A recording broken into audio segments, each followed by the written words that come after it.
Tutoriel SolidWorks qui a pour objectif, cette fois-ci, de réaliser une mise en plan d'une pièce. Alors la difficulté ne réside pas nécessairement dans le fait d'aller chercher des icônes, même si c'est une première difficulté que nous allons soulever assez rapidement.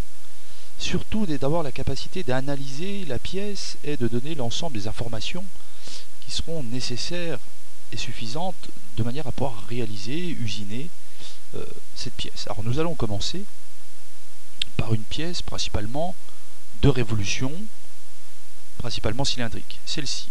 Alors je l'ouvre, clic droit, ouvrir la pièce. Celle-ci apparaît à l'écran. Avant toute chose, il convient d'analyser la pièce, de voir que celle-ci possède différentes formes géométriques, plutôt de révolution, avec un méplat sur la partie gauche. Nous avons un carré ici, visiblement un trou taraudé borgne, une rainure centrale et des épaulements. C'est une pièce plutôt de petite dimension, de forme plutôt horizontale, alors nous allons plutôt nous orienter vers un format A4, 21-29-7, et nous tenterons de la positionner en vue de face principale, comme ceci. Nous allons donc choisir et accéder dans un premier temps sur le menu déroulant sur la partie haute, créer une mise en plan à partir de la pièce. Différents formats sont proposés, un A4, vertical, de manière standard, ou alors nous avons accès à une possibilité d'aller rechercher des formats prédéterminés, prédéfinis par vous-même ou par votre établissement. Nous prendrons alors un A4 horizontal.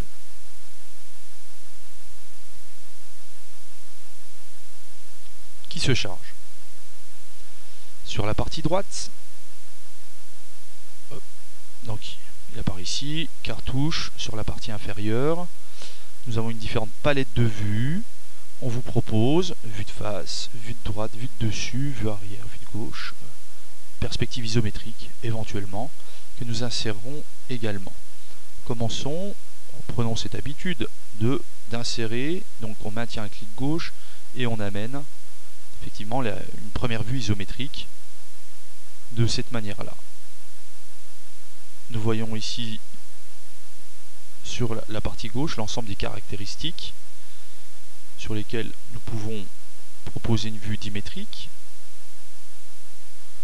ou alors trimétrique de la vue. Nous pouvons également choisir l'échelle, avoir une échelle personnalisée, échelle 5, échelle 2 est suffisant ou définie par l'utilisateur. Nous la prendrons dans un premier temps. Nous pourrons d'ailleurs modifier ceci à tout moment, suivant la place qu'il nous reste, et la mettre à l'échelle 3 et modifier son apparence. Nous allons insérer cette fois-ci la vue de face principale, celle qui va nous donner le maximum de renseignements. Prenons vue de face, que nous venons glisser, clic gauche, comme ceci. On valide. C'est une forme de révolution. Alors, il est néanmoins très important d'avoir l'axe de révolution, qui n'apparaît point ici. Nous avons différentes possibilités, mais insérer une ligne de construction qui nous donnera effectivement donc l'axe principal de cette forme de révolution. Alors observons l'échelle de représentation. Nous sommes à l'échelle 5, qui tient bien dans la feuille, ce serait largement suffisant. Modifions un petit peu son aspect en mettant les traits interrompus fins, et nous constatons effectivement que sur la partie droite, nous avons un trou taraudé borgne réalisé. Il sera alors intéressant de le visualiser. Et nous avons pour ce faire un outil, c'est une petite coupe locale que nous avons dans disposition des vues, coupe locale. Pour ce faire, nous devons définir une spline intégrant, définissant la zone. Hop, cette zone va être un petit peu compliquée de la réaliser de suite, car nous n'avons pas pu définir l'arête principale. Hop, on oublie dans un premier temps ceci.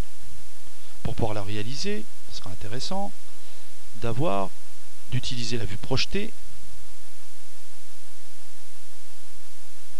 que nous mettrons ici, et nous apercevons que le méplat est pris de travers. La pièce n'a pas été, ce méplat n'a pas été réalisé dans le modèle numérique 3D de manière conforme. Nous trouverons alors une autre solution. Reprenons notre coupe locale, redéfinissons la spline,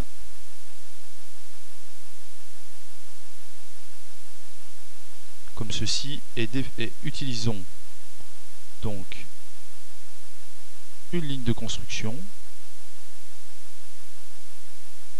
Nous cliquons sur le centre, définissant ainsi, on le voit apparaître ici en jaune, donc le plan de coupe.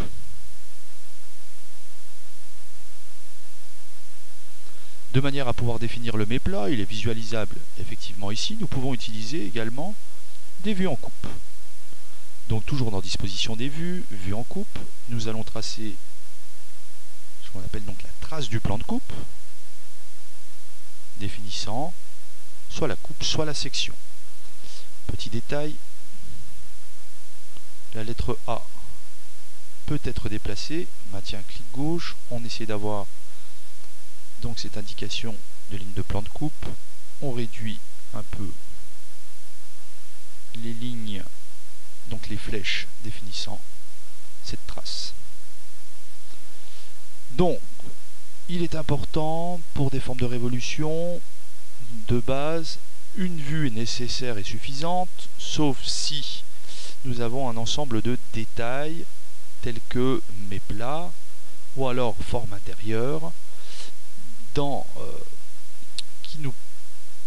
qui sont des informations nécessaires à la réalisation.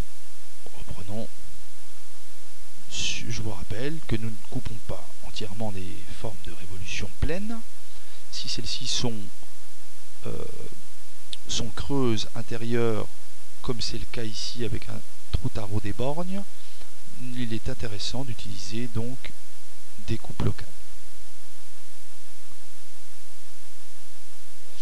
Nous pouvons considérer que la pièce cette fois-ci est réalisée.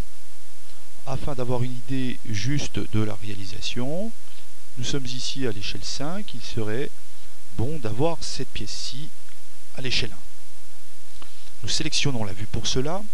Au clavier, utilisez le copier-coller, CTRL-C pour copier, clic sur la zone graphique, CTRL-V pour coller la forme.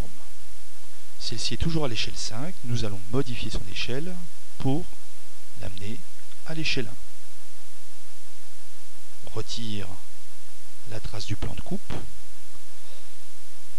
et nous apercevons effectivement que c'est une petite pièce de décolletage.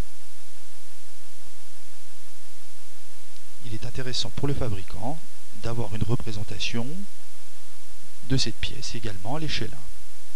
Pour dire que nous sommes à l'échelle 1, nous pouvons annoter en utilisant dans la barre d'outils annotation, nous allons insérer une note en écrivant échelle 1, 1 sur 1.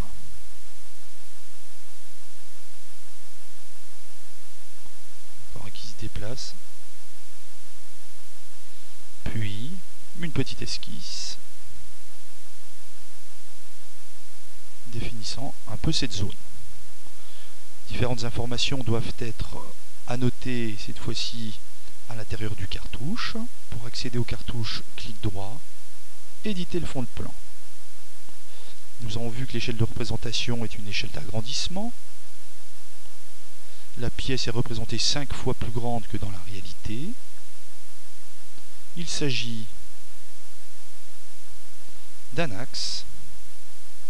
Vous y annotez également sa matière, soit de manière désignée ou alors le nom de la famille. En l'occurrence ici, il s'agit d'un bronze. Ne subissant aucun traitement, vous identifiez, vous définissez également la date de création, votre nom et la classe à laquelle vous appartenez. Nous ressortons du cartouche pour avoir une vision globale. Aucune cote n'apparaît pour le moment. Ce sera l'objet d'un prochain tutoriel. Et donc je vous dis à bientôt.